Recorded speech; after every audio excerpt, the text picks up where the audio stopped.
If the use of money conceals goodwill, are we ultimately the system's creditor? Today we're going to explore the nature of what we disavow in order for money or a means of exchange or the credit that we use to be given legitimacy. And through this line of questioning, ultimately what we're seeking to uncover is the potential for our actions and ultimately where the power lies. If we don't question the nature of that goodwill, it becomes before everything else.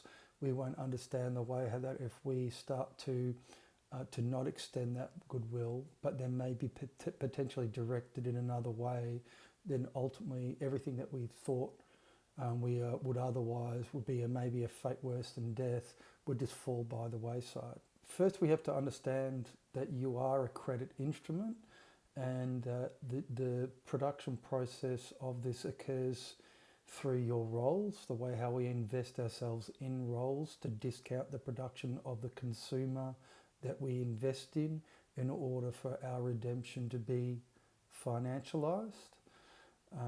So if we don't ask these principal questions about our production process, then we will never understand the way how goodwill becomes captured to become an asset to be deployed to monetize our existence or the fact that we are credit instruments.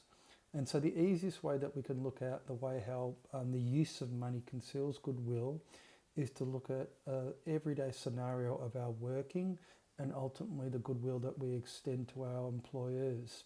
So this is easy to understand when, say, a business suffers, when a business goes bankrupt. And so, because in the context of you're working for that business, you become a creditor, because you're paid in arrears. And so you have your pay cycle obviously works on the periodicity of payment, and so in between your working and your payment is ultimately goodwill that you extend to your employer. It's only in the acute circumstance of business failure that we understand the nature of the goodwill that we extend to our employers, because in that context you become a creditor. Let's say if you've got other creditors that are seeking, say, are seeking to recover, say, funds that owe to them, well, then you're pitted against other creditors. But that goodwill is, you can take the microcosm of that goodwill but then relate it to the use of credit you did not originate and the way how the use of money conceals the question of goodwill. So you can take the microcosm to understand the question of that goodwill can then expand beyond the cycle of your pay cycle, but in turn the cycle of your value when you're given as an interchangeable economic unit. So the question of goodwill is or the way how that we use money is designed in a way for us not to question the way how goodwill can become direct. Because if you don't direct goodwill, then obviously you allow the mediation of goodwill, the way it becomes an asset that obviously that reinforces a frame of reference that you work within. So we can say, so in the case of that goodwill that was misplaced, we could say, that gives you an acute example of the way how that we are creditors of a goodwill. And because and so through that crediting of goodwill, it's only we can understand the way how that we have invested it in, not just in that entity of the company, and so maybe the proficiency of its management or whatnot, but then the whole apparatus. So that gives us a view to then expand our vision to understand the way how it has its repercussions beyond that say circumstance. And so therefore what we're doing is we're extending it out. Obviously we're working on the basis that the extension is going to be given the credit that it needs to be given. It's not going to be abused. And so the nature of the abuse obviously then reflects upon the whole paradigm in a way. So So a classic case, you can take that and then just look at the way how, if people don't understand the way how money gets debased, and that's essentially abuse of trust or goodwill that people extend, then that also can be another way for people to understand that they are the ultimate creditor to the system that they participate in. They become obviously a willing participant, but maybe through the acute circumstance of business failure as a microcosm, but then looking at broader issues of debasement and inflation in particular when it relates to the unit of measure or the credit that people use, that just generates the questioning that's needed in order to see credit and goodwill are bound together. And so the way how that the use of a credit conceals goodwill, and so ultimately if you can see beyond money or beyond the means of exchange, ultimately our paradigm just works off goodwill. And so you need to look at your fidelity to the principal product that you're given as. So if you are always questioning, well, okay, some people frame the interchangeable economic unit or the credit instrument that they become through their replacement from, say, people outside their country. But as I always say, if you don't understand the way how you produce yourself, the way how that you invest in that redundancy, then ultimately you'll get beholden to the external manifestations of what is ultimately a spiritual issue. And so therefore the way how that you would address the actual cause of it won't be deep enough. You won't be looking at the foundational issue. This is always when it gets framed as political, you're dealing with a spiritual issue. So politics is designed in the same way, because you're still investing in the institutions, you're still extending goodwill to these institutions that ultimately have kind of discounted, say, people in reference to, say, what would be the will of the people. So if they're no longer beholden to them, but yet people feel that there can be change that's orientated through them, then what they're doing, they're still investing in goodwill when it's ultimately being usurped or it's being abused. And once again, the modern nation state is developed out of a worldview, and the worldview is connected to a spiritual question. And so if you don't ground it to the spiritual question, then ultimately you won't see the actual source of you won't realize that to address the problem is to address it from the spiritual question of your goodwill that you extend, and ultimately your actions, what animates your actions. If you extend goodwill to a system that it allows your goodwill to become an accounting entry, then you literally have goodwill. Your goodwill is, or your orientation, your fidelity is to a disincarnating creed. So you take what would be a direct relation with a person, and to allow the question of goodwill to become an intangible on a balance sheet, and so there's something that's deployed that will then further mediate your relation with other people. All right. So the question of goodwill is related to the question of credit, which is related to the question of culture. So they're all bound together, and it's related to the question of gratitude as well. When you look at it from that perspective, you're looking at it holistically, and so and then it comes back once again to the nature of your actions, what animates them. So to what animates them, if you're driven by money making, well, you legitimize the use of a credit you are not the originator of, and in turn the use of that credit discounts the question of goodwill that you extend, and through discounting that goodwill that you extend, you discount that you are producing yourself as the credit instrument that you're given as, that allows culture to be deployed as an asset in order to monetize the credit instrument or the demand center or the interchangeable economic unit that you set in motion, that you produce yourself as. So you can see that how that they daisy chain, or they're ultimately all related or interrelated in different ways, and depending on where you look at it will determine the nature of the orientation towards the question of it, that then obviously will relate it in different kind of ways.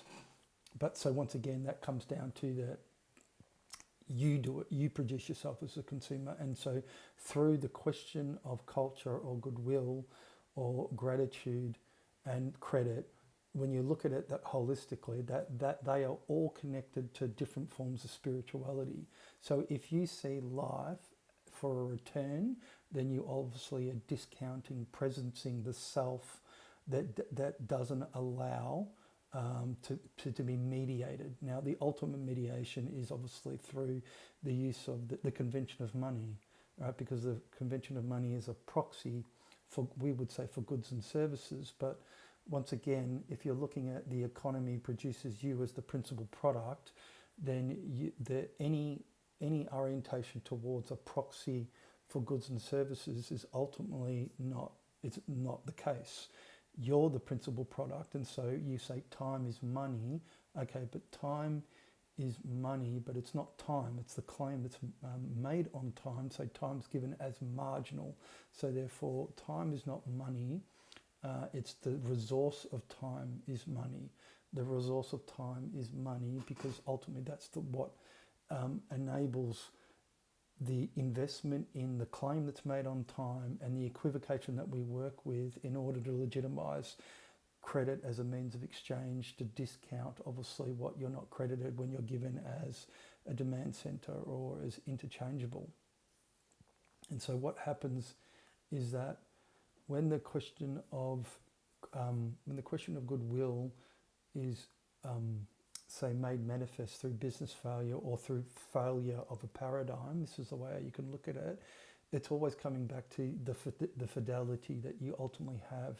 Fidelity is through the way how you invest in the self, through the consumer vehicle that you discount.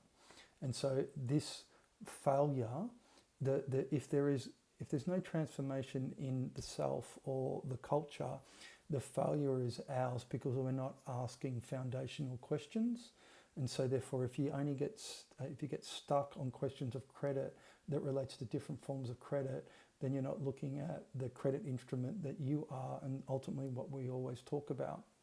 And so therefore, the reset, any reset or any change in the paradigm, if it was to be more equitable, let's say, or you were to remove parasitism, or there would not be the disparity between, say, wealth between, say, one group and another, the way how that they monopolise, say, resources. But that's obviously in reference to still a questioning, still to a lack of questioning that relates to the spirituality that drives your actions and ultimately what you're orientated towards. And so all this comes down to the nature of, do you know how you produce yourself as a consumer? Do you know what is the means of your production? Do you know the way how that you invest in your redundancy?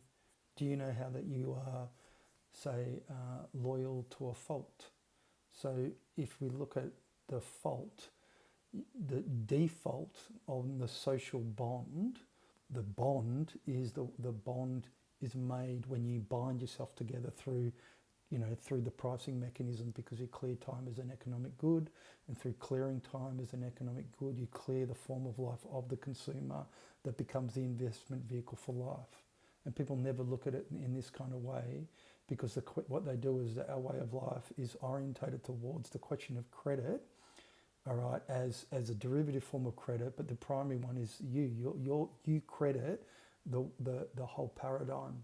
And so if you don't understand that you're the ultimate basically creditor, that you extend goodwill, and then if you understand that, then you know that you don't necessarily have to invest in this whole machinery of capture that seeks your diminution, your spiritual poverty. You can then look at it from the aspect of, well, what are you going to animate? Once again, like I said, if you start to recognize where you are and what you share with other people. And then that's making for a break in the totalizing claim of a buyer's journey, because then the steps that you make with other people are done in a way that reinforces what would be the aberrant spirituality. And so therefore, in turn, destine a life beyond that totalizing claim. So when we become a creditor, this is the way how ultimately, if we're crediting the paradigm, so the goodwill that we extend, and through doing so we become economic agents, that's the way how we rationalise the price put on our labour. That's the way how we invest in the redundancy of self or the marginal self that necessitates the consumer is always transcendent to the way how we sell ourselves on our lives. And so our money making becomes the way that we participate in the question of our goodwill becoming concealed. And so therefore we work obviously to acquit ourselves of the non-questioning that is necessary in order to see our life as a compensatory exercise. And so we kind of rationalize our participation in the system, and through rationalizing we disavow responsibility ultimately for what we set and train when we don't question the nature of that we are the ultimate creditor to this whole system. So once again, if you can't see the way how the question of goodwill is a spiritual question, and then understand that if goodwill becomes an asset, so therefore it's given, it's an asset, all right, you become the liability in that case, because you're not demonstrating it.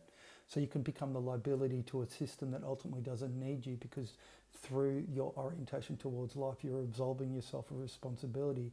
If you're a liability, well, ultimately you can be replaced. It's a necessity for you to be replaced. So that's the way how that you can invest in capital formation that relates to machinery or whatnot, or importing other people into a country that aren't acutely aware of the failings of modernity, because if they don't have that, they don't share the spiritual kind of problems associated with it because they haven't been subjected to it, then ultimately they're a lot easier to manage as credit instruments compared to other people that are questioning their existential status. But if you can't look at it, that it's inextricably connected to the way how that you rationalise the price put on your labour, and through doing so become an active participant to your own redundancy or own enslavement or bonded servitude, then you will never get a view to the potential for change beyond obviously the totalising claim that ultimately that legitimises.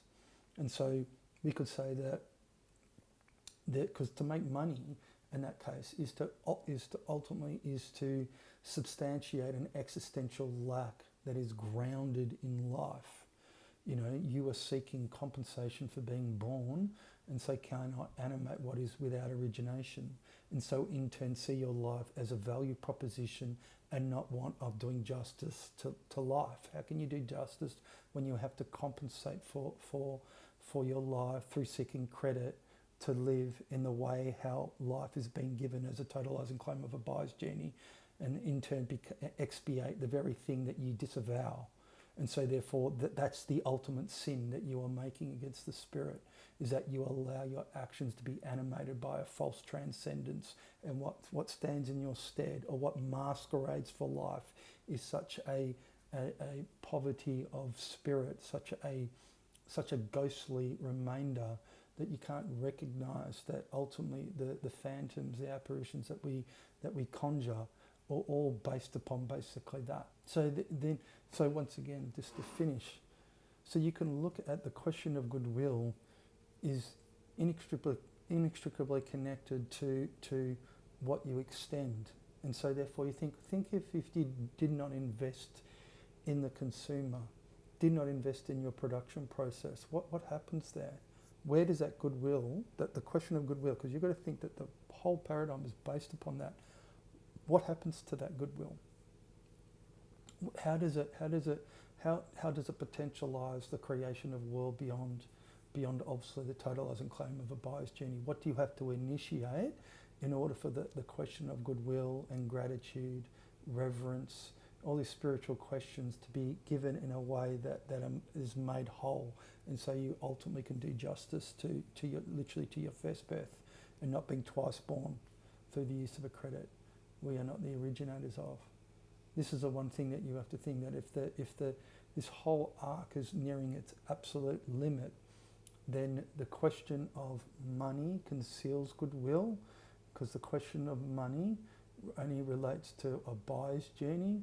Ultimately, the question of a buyer's journey is in reference to the vehicle that's placed on that buyer's journey, so that therefore your lifetime value of non-questioning that's necessary for you not to understand the production process. This is just all given.